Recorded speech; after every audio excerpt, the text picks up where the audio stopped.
কেউ যদি কোরআনের কাছে জিজ্ঞাসা করে, কোরআন তুমি কোথা থেকে নাজিল হয়েছ, কে তোমাকে নাজিল করেছে, এই প্রশ্ন যদি কেউ কোরআনের কাছে করে, কোরআন নিজেই তার জবাব দিতে পারে কিনা? কোরআন নিজেই বলে, হে কোরআন নাজিল করেছেন তিনি, যিনি ওই সুউচ্চ আকাশ আর জমিনকে যিনি সৃষ্টি করেছেন, সেই আল্লাহ আমারে নাজিল করেছেন।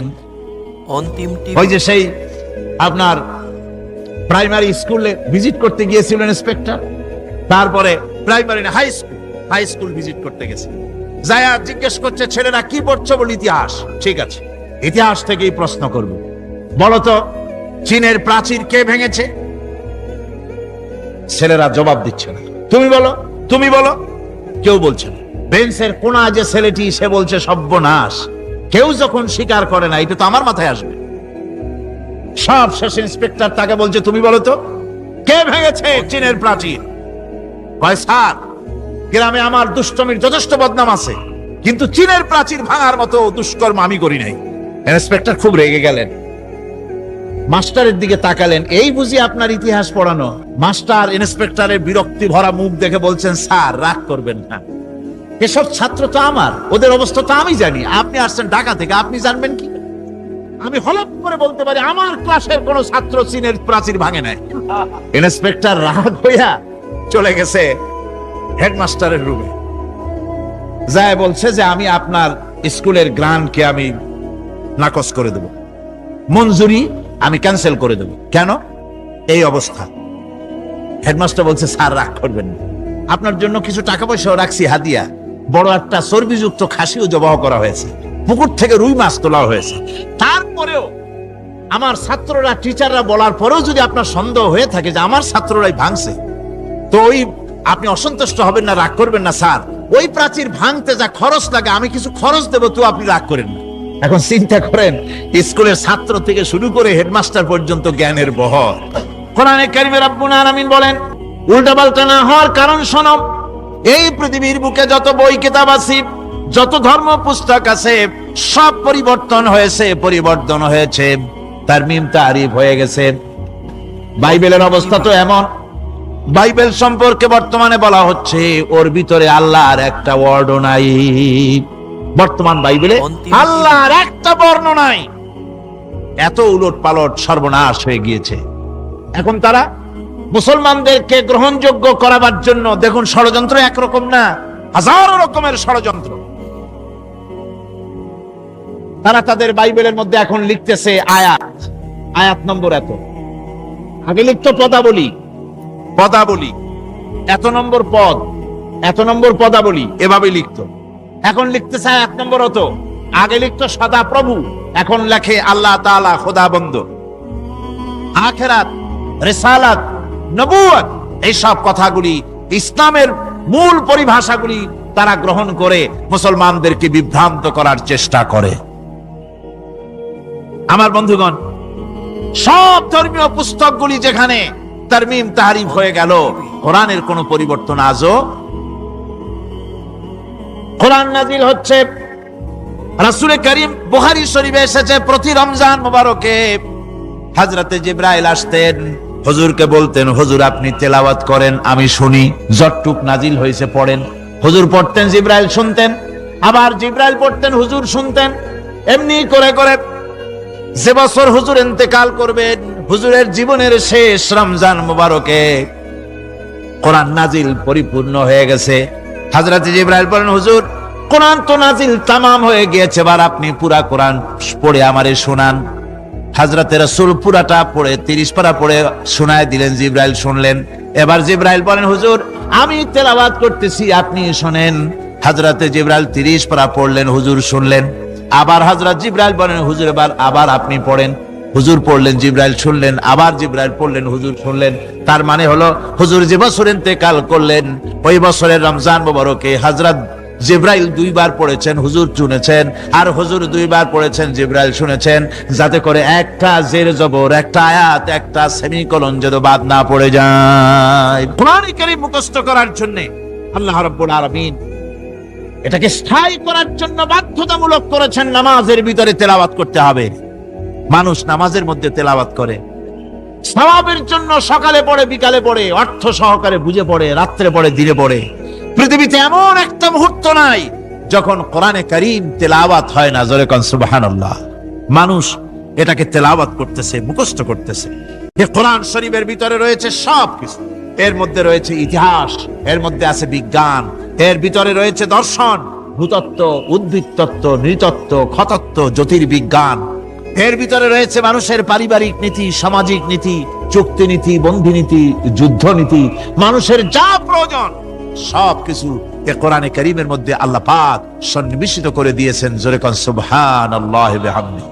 কোরআন এর পরিচয়ের কথা বলতেছিলাম। আল্লাহ পাক কি কোরআন আমাদের শিখালেন, কোন কোরআন আমাদের শিখিয়েছেন, সেই কোরআনের পরিচিতি আপনাদের সামনে আমি তুলে ধরতেছি।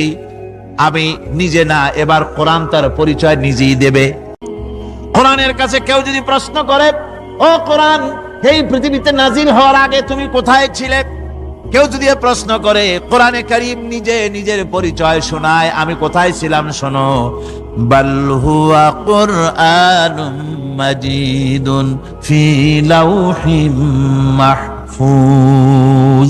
বরং এই কিতাব অতীব মর্যাদা সম্পন্ন, সুরক্ষিত ফলকে লিপিবদ্ধ ছিল।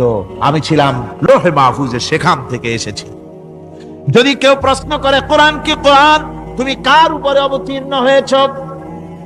জবাব কোরআন নিজেই দেয়, ওয়া আমিনু বিমা নুজিলা আলা মুহাম্মাদ ওয়া হুয়াল হাক্কু মির রাব্বিহিম। ঈমান আনো সেই জিনিসের উপরে যেটা মুহাম্মদ সাল্লাল্লাহু আলাইহি ওয়াসাল্লামের উপর অবতীর্ণ হয়েছে। অতীব বরকতপূর্ণ মহান সত্তা সেই আল্লাহ রাব্বুল আলামিন, যিনি তার বান্দার পরে ফুরকান অবতীর্ণ করেছেন। সুবহানাল্লাহি ওয়া বিহামদিহি। কোরআনের নাম আমি বলেছিলাম শুধু কোরআন নয়, অনেক নাম আছে। কোরআনের আরেক নাম ফুরকান। কোরআনের আরেক নাম কি? আল ফারকু বাইনাল হাক্কি ওয়াল বাতিল। কোরআন হচ্ছে সেই মহাসত্য যা মিথ্যা এবং সত্যের মধ্যে পার্থক্য সূচিত করে, মঙ্গল এবং অমঙ্গলের মধ্যে পার্থক্য সৃষ্টি করে, যা সত্য এবং মিথ্যার মধ্যে তাফরিকা সৃষ্টি করে, সত্যকে মানুষকে বুঝিয়ে দেয়। তার নাম হচ্ছে ফুরকান। এবার যদি প্রশ্ন করা হয়, ও কোরআন, বুঝলাম তুমি লৌহে মাহফুজে ছিলে, বুঝলাম তুমি নবীজির উপরে নাজিল হয়েছো, এবার বলো তুমি কোন মাসে নাজিল হয়েছো? তুমি তো আসছিলা প্রথম, কোন মাসে নাজিল হয়েছো? এ প্রশ্ন যদি কেউ করে, কোরআন তার জবাবে বলবে, রমজানের পবিত্র মাসে আমি অবতীর্ণ হয়েছি। সুবহানাল্লাহ। যদি প্রশ্ন করা হয়, রমজানে তো আসছো, কিন্তু প্রথম নাজিল হয়েছিল কোন সময়? ওটা কি দিন ছিল না রাত ছিল? কোরআন তার জবাবে বলে, ইন্না আনজালনাহু ফি লাইলাতিল কদর। কদরের পবিত্র রাতে আমি এই পৃথিবীতে আমার আগমন ঘটেছিল। যদি প্রশ্ন করা হয়, বুঝলাম সবই, কেন নাজিল হয়েছে তুমি? এই পৃথিবীতে তোমার আসার উদ্দেশ্য কি, মূল কাজটা কি? এই প্রশ্ন যদি করা হয়, কোরআনে কারীম তার জবাবে বলে, শোনো কেন এসেছি। লিতুখরিজান নাসা মিনাজ যুলুমাতি ইলান নূর। আমার মিশন হচ্ছে গোটা বিশ্ব মানবতাকে পুঞ্জীভূত জমাট বাঁধা অন্ধকারের ভেতর থেকে টেনে বের করে আলোর সন্ধান দিতে, আলোর দিকে আনার জন্য আমি কোরআন নাজিল হয়েছি। আজকে আসার সময় দেখলাম দেওয়ালে লেখা, সমাজতন্ত্র আমরা প্রতিষ্ঠা করে ছাড়বো। চিন্তা করলাম, যারা লিখছেন তারা কি পাগল না ছাগল? এটা মাথা খারাপ, পাগল না মাথা গোল বুঝতে পারছি না। আমার বন্ধুগণ, এগুলি সব অন্ধকার। এই অন্ধকারের ভেতর থেকে মানুষগুলিকে টেনে আনবে কোরআন কিসের দিকে? আলোর দিকে। এবার যদি প্রশ্ন করা হয়, বুঝলাম তুমি অন্ধকার থেকে আলোর দিকে নিয়ে আসবে, আলোর দিকে আসলে পরে ফায়দাটা কি হবে? মূল ফায়দাটা বুঝায় দাও, আসল ফায়দা কি হবে তোমারে যদি মানি? কোরআন তার জবাব দেয়, নিজের পরিচয় নিজে তুলে ধরে। এই কোরআনকে যদি মেনে চলো, এই কোরআনের আইন যদি মানো, সমাজে মানো, ব্যক্তিতে মানো, পরিবারে মানে, রাষ্ট্রে মানো, জীবনের সব ক্ষেত্রে সমস্ত জায়গায় যদি এই কোরআনকে মেনে চলো, ফালা খাউফুন আলাইহিম, তাহলে তোমাদের কোনো ভয় থাকবে না, ওয়ালা হুম ইয়াহজানুন, কোনো চিন্তাও থাকবে না। কিসের ভয় থাকবে না? কোরআনের আইন মেনে যদি চলো সমাজে ও রাষ্ট্রে, চুরির ভয়, ডাকাতির ভয়, জিনার ভয়, হত্যার ভয়, সন্ত্রাসের ভয়, কোনো ভয় থাকবে না। ওয়ালা হুম ইয়াহজানুন, চিন্তাও থাকবে না। খাওয়া পড়া, শিক্ষা, চিকিৎসা, বাসস্থান, এগুলির কোনো চিন্তা থাকবে না। কোরআনের সমাজে সব কিছুর গ্যারান্টি দেওয়া হবে, সবগুলি পেয়ে যাবে। এখন যদি আবার প্রশ্ন করা হয়, কোরআন বুঝলাম তোমারে মানলে পরে সব ফায়দা হবে, তাহলে এবার জবাব দাও, তোমার ভিতরে কি রাজনীতি আছে নাকি? আমি তো মানুষ, আমার রাজনীতি করা লাগে। Man is social animal. আমরা তো জঙ্গলের পশু নই, আমরা তো মানুষ। আমাদের সমাজ আছে, আমাদের পৌর নির্বাচন আছে, আমাদের জাতীয় নির্বাচন আছে, আমাদের কলকারখানা আছে, জমিন আছে, আমাদের রাজনীতি, অর্থনীতি, সমাজনীতি আছে, পারিবারিক নীতি আছে, অনেক নিয়ম মালা আছে, নিয়ম নীতি আছে। তোমারে মানলে তোমার ভিতরে কি ওগুলো আছে নাকি সে কথা বলো। কোরআন তার জবাবে বলে, وَنَزَّلْنَا عَلَيْكَ الْكِتَابَ تِبْيَانًا لِكُلِّ شَيْءٍ وَهُدًى وَرَحْمَةً وَبُشْرَى لِلْمُسْلِمِينَ। কোরআন জবাবে বলে, শুনে রাখো, শুধু অর্থনীতি সমাজনীতি নয়, শুধু রাজনীতি আর শিক্ষানীতি যুদ্ধনীতি নয়, তোমার জীবনে যা কিছু দরকার, ইহকালে যা কিছু দরকার, পরকালে সব কথাগুলি আল্লাহ রব্বুল আলামিন আমি কোরআনের সিনার ভিতরে খুলে খুলে বর্ণনা করে দিয়েছেন। সব কথা এ কোরআনে কারীমের ভিতরে রয়েছে। তোমার এমন কোনো জিনিস নাই যা তুমি কোরআনে কারীমের মধ্যে পাবে না। তোমার সমস্ত প্রয়োজন আমার বুকের মধ্যে আল্লাহ দিয়ে দিয়েছেন। বিজ্ঞান আছে, দর্শন আছে, ইতিহাস আছে, সব আছে এর মধ্যে। তবে কোরআনের মধ্যে বিজ্ঞান আছে বলে আমি এটাকে বিজ্ঞানের কিতাব বলবো না, দর্শন আছে বলে দর্শনের কিতাব আমি বলবো না, রাজনীতি আছে বলে কোরআনকে আমি রাজনীতির কোনো কিতাব বলবো না। কোরআন তাহলে কি?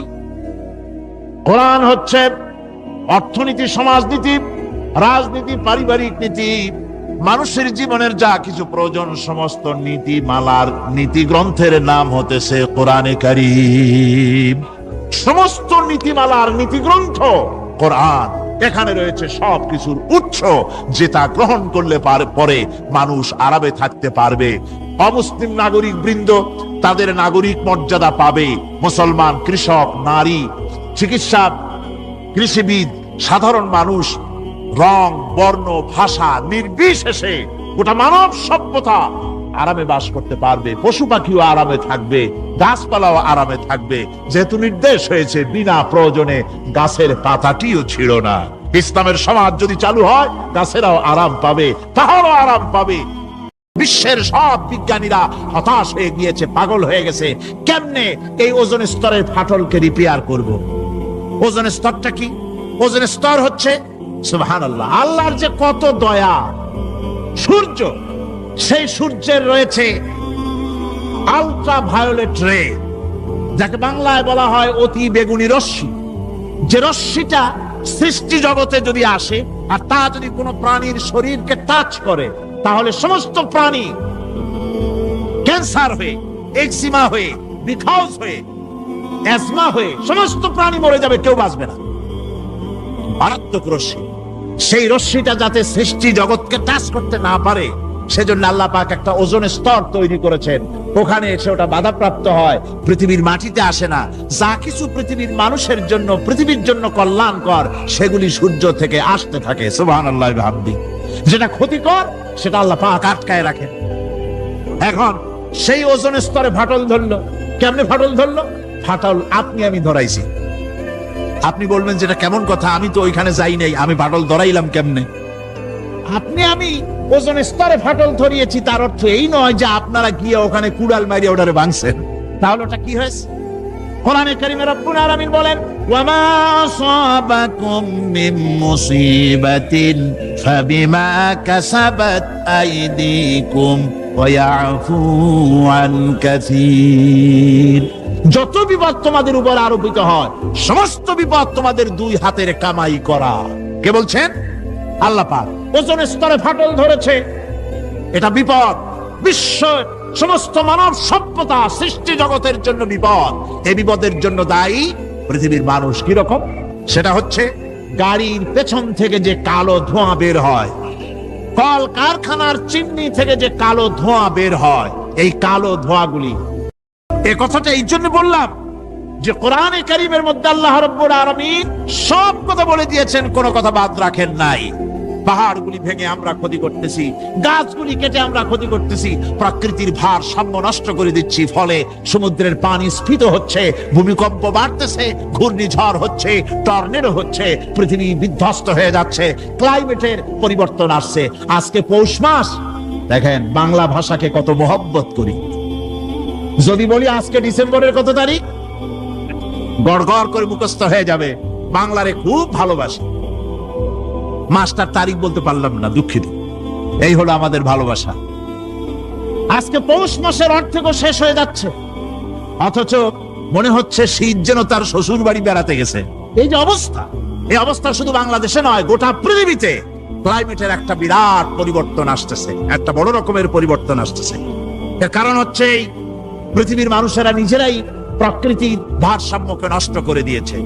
এই ভারসাম্য নষ্ট হওয়ার কারণে আবহাওয়ার পরিবর্তন হচ্ছে, সামুদ্রিক জলোচ্ছ্বাস বাড়তেছে, ভূমিকম্প, আগ্নেয়গিরি ইত্যাদি হচ্ছে এবং পৃথিবীর মানুষ বিধ্বস্ত হচ্ছে। বলতেছিলাম এই কোরআনে কারীমের মধ্যে আল্লাহ পাক সব কথা বলে রেখেছেন, যদি জানতাম বুঝতাম তাহলে এই অবস্থার সৃষ্টি হতো না। পবিত্র কোরআনে এমন এমন ঘটনা আল্লাহ পাক বলেছেন যা ষষ্ঠ শতাব্দীর দুনিয়া এ সম্পর্কে কিছুই জানতো না। অবশ্য কিছু কিছু ঘটনা ইহুদিদের কিতাবে অতিরঞ্জিত আকার এবং বিকৃত অবস্থায় এসেছে, কিন্তু কোরআনে কারীম দুনিয়ার মানুষকে আদম সৃষ্টি, নূহের বন্যা, তারপরে মুসা আলাইহিস সালাম ফেরাউনের ঘটনা, ইব্রাহিম আলাইহিস সালামের নমরুদের ঘটনা এবং ইউসুফ আলাইহিস সালামের কাহিনী সবগুলিকে সুন্দর করে কোরআন শরীফ উপস্থাপনা করেছে রাসূলের মাধ্যমে, যা পৃথিবীর ইতিহাসে কেউ জানতো না। সেগুলি আল্লাহ পাক জানাইছেন কিভাবে? কোরআনে কারীম বলছে, তিলকা মিন আম্বাইল গায়বি নূহিহা ইলাইকা মা কুনতা তা'লামুহা আনতা ওয়ালা কওমুকা মিন ক্বাবলি হাদা। এ হলো সব অজ্ঞাত ঘটনা। সমস্ত ঘটনাগুলি আল্লাহ পাক তার হাবিবকে শুনিয়ে বলে দিলেন, সব অজ্ঞাত ঘটনা যা তুমি জানতে না, তোমার কোনো জানা ছিল না, আমি ওহীর মাধ্যমে তোমাকে সব জানাইছি। ইউসুফ আলাইহিস সালামকে যখন তার ভাইয়েরা কুয়ার মধ্যে ফেলে দিতেছিল তখন তুমি উপস্থিত ছিলে না, এই ঘটনা ওহীর মাধ্যমে আমি জানালাম। মুসা আলাইহিস সালামকে যখন ফেরাউন দরিয়ার ভিতরে ফেলে দিল, সেই সময় তুমি সিনাই পর্বতের পাশে দাঁড়িয়ে সব দৃশ্য লক্ষ্য করনি, অথচ আমি ওহীর মাধ্যমে সব তোমাকে খুলে খুলে বলে দিয়েছি। আল্লাহ পাক সমস্ত ঘটনাগুলিকে বলে বলে কোরআন শরীফের মধ্যে সব সাজিয়ে দিলেন, বলে দিলেন। তিনি বললেন, ওয়ামা কুনতা বিজানিবিল গারবি ইয কাদাইনা ইলা মুসাল আমরা ওয়ামা কুনতা মিনাশ শাহিদিন। ফিরআউন যে মুসার সঙ্গে যে ব্যবহারটা করলো, এ সময় সেখানে তুমি উপস্থিত ছিলে না, আমি ওহীর মাধ্যমে তোমাকে তা জানিয়েছি। আল্লাহ পাক বলেন, এভাবে আমি আপনার কাছে অতীত ঘটনাবলী ওহীর মাধ্যমে নিখুঁত ভাবে আপনার সামনে সব বলে দিয়েছি। আমার ভাইয়েরা, এই বিশ্বলোকে ঊর্ধ্ব লোক সম্পর্কে নির্ভুল তথ্য বর্ণনা আল্লাহ পাক করে দিয়েছেন কোরআনের মাধ্যমে। 1665 খ্রিস্টাব্দে স্যার আইজাক নিউটন তিনি আবিষ্কার করলেন মাধ্যাকর্ষণ শক্তিকে। এই মাধ্যাকর্ষণ শক্তি, ল অফ গ্রাভিটেশন, এ সম্পর্কে মানুষের এই থেকে কিছু জানলো, কিন্তু আজ থেকে 1400 বছর আগে আল্লাহ রাব্বুল আলামিন তার উম্মি নবী, যিনি কোনো বিজ্ঞানাগারে লেখাপড়া করেন নাই, কোনো সায়েন্স রিসার্চ করেননি, যিনি কোনো কলেজ ইউনিভার্সিটিতে পড়াশোনা করেননি, তার মাধ্যমে জানিয়েছেন মাধ্যাকর্ষণ শক্তির কথা। কোরআন বলছে, ইন্নাল্লাহা ইউমসিকুস সামাওয়াতি ওয়াল আরদা আন তাজুলা। এই পৃথিবী এবং সমস্ত গ্রহ উপগ্রহকে আল্লাহ পাক বলছেন, আমি এমন এক শক্তি দিয়েছি যে শক্তির মাধ্যমে একটা আরেকটাকে আকর্ষণ করে রাখছে। এই পৃথিবীতে মাধ্যাকর্ষণ শক্তি শুধু পৃথিবীর নাই, সূর্যের আছে, মঙ্গলের আছে, নেপচুনের আছে, ইউরেনাসের আছে, বৃহস্পতির আছে। প্রত্যেকটি গ্রহের আলাদা আলাদা মাধ্যাকর্ষণ শক্তি আছে, আর এই শক্তির বলে একটা আরেকটাকে টেনে ধরছে, যাতে করে বিচ্ছিন্ন হয়ে না যায়, যাতে করে ধ্বংসপ্রাপ্ত না হয়। এগুলি আল্লাহ পাক এই তথ্যগুলি কোরআনে কারীমের মধ্যে বলেছেন। ফলে মরিস বুকাইলির মতো লোক, যিনি ফরাসি দার্শনিক, তিনি বলেছেন দুনিয়ার সমস্ত বিজ্ঞানীদের থিওরি হচ্ছে এই, যে বিজ্ঞানের কোনো থিওরি ফাইনাল নয়। আজ একটা হচ্ছে, কাল সেটাকে পরিবর্তন করে নতুন আরেক থিওরি আসতেছে। কিন্তু কিন্তু কোরআনে কারীমের মধ্যে আমি মরিস বুকাইলি বলছেন, কোরআন শরীফের ভিতরে আমি যে বিজ্ঞানের তথ্য পেয়েছি, থিওরি পেয়েছি, তার কোনো পরিবর্তন আজও হয় নাই, ভবিষ্যতেও হওয়ার কোনো সম্ভাবনা নাই। মরিস বুকাইলি মনে করেছিলেন বেদ আর বাইবেলে যেমন ভুল আছে, কোরআন শরীফে ওই রকম ভুল আছে, নাউজুবিল্লাহ। সেই জন্য তিনি আরবি শিখলেন কোরআন বোঝার জন্য, ভুল ধরার জন্য। কোরআন শিখলেন কি জন্য? ভুল ধরার জন্য। আর এমন শেখা শিখছেন, ওই আরবি শিক্ষা মানে আমাদের দেশের লোকদের মতো আনাকুম জানাকুম শেখে নাই, ভালো করেই শিখছে, ভালো করেই মুখস্থ করেছে, তার ভালো করে আরবি শিখেছেন, তারপরে কোরআন শরীফ পড়েছেন, তারপরে তিনি এ কোরআন পড়ে তেলাওয়াত করে বুঝে এরপরে তিনি বই লিখেছেন the Bible, the Quran and science. এই বইয়ের মধ্যে তিনি পরিষ্কার লিখেছেন, কোরআন পড়লাম, এর ভিতরে একটা নকতা দেওয়ার, একটা কলমের ফোঁটা দেওয়ার জায়গা কারণ নাই। কোরআন নিঃসন্দেহে মহান স্রষ্টা আল্লাহ রাব্বুল আলামিনের মানুষের বানানো কিতাব, এটা হতে পারে না। সুতরাং কোরআন শরীফের মধ্যে আল্লাহ পাক সব কথা বলে দিয়েছেন। বিজ্ঞানের সাথে কিন্তু কোরআনের সংঘর্ষ নাই। অনেকে মনে করে যে বিজ্ঞান আর কোরআন এর মধ্যে বিরাট সংঘর্ষ। না, বিরাট সংঘর্ষ নয়, দুই একটা পয়েন্টে সংঘর্ষ থাকতে পারে। অধিকাংশ ব্যাপারই বিজ্ঞান, আমি মনে করি বিজ্ঞানের আবিষ্কার যত বাড়বে, কোরআন বোঝা মানুষের জন্য তত সহজ হবে, এটা আমার ধারণা। বিজ্ঞানের সাথে দুই একটা পয়েন্টের উপরে সংঘর্ষ আছে, যেমন চন্দ্র এবং সূর্য সম্পর্কে, সৌরজগৎ সম্পর্কে Copernicus, Kepler, Galileo, Newton, Einstein মহাশূন্য সম্পর্কে যে সব বক্তব্য রেখেছেন, সেসব বক্তব্যের সাথে কোরআন শরীফের কিছুটা বৈপরীত্য রয়েছে। যেমন কেউ বলেছেন সূর্য ঘোরে, পৃথিবী স্থির, কেউ বলে সূর্যের চতুর্দিকে পৃথিবী ঘোরে, কেউ কয় চন্দ্র ঘোরে, কেউ কয় আমরা কি আর বসে থাকি, আমরাও ঘুরি। কিন্তু আসলে ঘোরেটাকে কে ঘোরে, এ ফয়সালা কে দেবে? কে দিবে বলুন তো? হ্যাঁ, ঠিক বলেছেন, আল্লাহই দিবেন, কারণ এগুলি সৃষ্টি করেছেন কে? এবার শুনুন, এই বিশ্বনবী জনাবে মুহাম্মদ রাসূলুল্লাহ সাল্লাল্লাহু আলাইহি ওয়াসাল্লাম তিনি বলে দিয়েছেন, আল্লাহর কথা তিনি বলেছেন, লাশ-শামসু ইয়ামবাগি লাহা আন তুদরিকাল কামারা ওয়ালাল লাইলু সাবিকুন নাহার ওয়া কুল্লুন ফি ফালাকিন ইয়াসবাহুন। আল্লাহ রাব্বুল আলামিনকে ভয় করে সব ঘুরছে, চাঁদও ঘোরে, সূর্য ঘোরে, মঙ্গল ঘোরে, ইউরেনাস ঘোরে, বৃহস্পতি ঘোরে, পৃথিবীও ঘোরে, সব ঘুরছে তো ঘুরছেই, বন বন করে ঘুরছে, একটা নির্দিষ্ট কক্ষপথে, আপন আপন কক্ষপথে ঘুরছে, যার ফলে অ্যাক্সিডেন্ট হয় না। সুবহানাল্লাহ, নির্ধারিত কক্ষে ঘুরছে। আবার ওই মহাশূন্যের ভেতরে রয়েছে black hole. Black hole, black hole কি?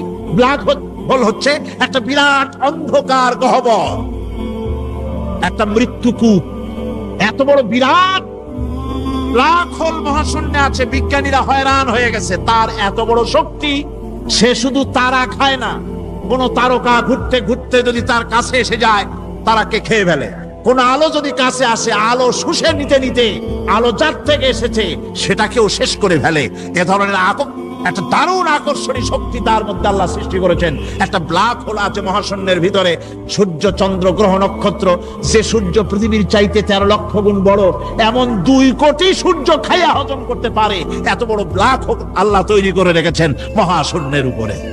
রয়েছে মিল্কি ওয়ে, রয়েছে গ্যালাক্সি, অন্তত 10,000 কোটি, 10 সহস্র কোটি তারকা দিয়ে সমৃদ্ধ গ্যালাক্সি মিল্কি ওয়ে, যেটা অন্ধকার রাত্রে, তারকা সজ্জিত রাতে উত্তর দক্ষিণ দিকে টানা একটা পথের মতো দেখা যায়।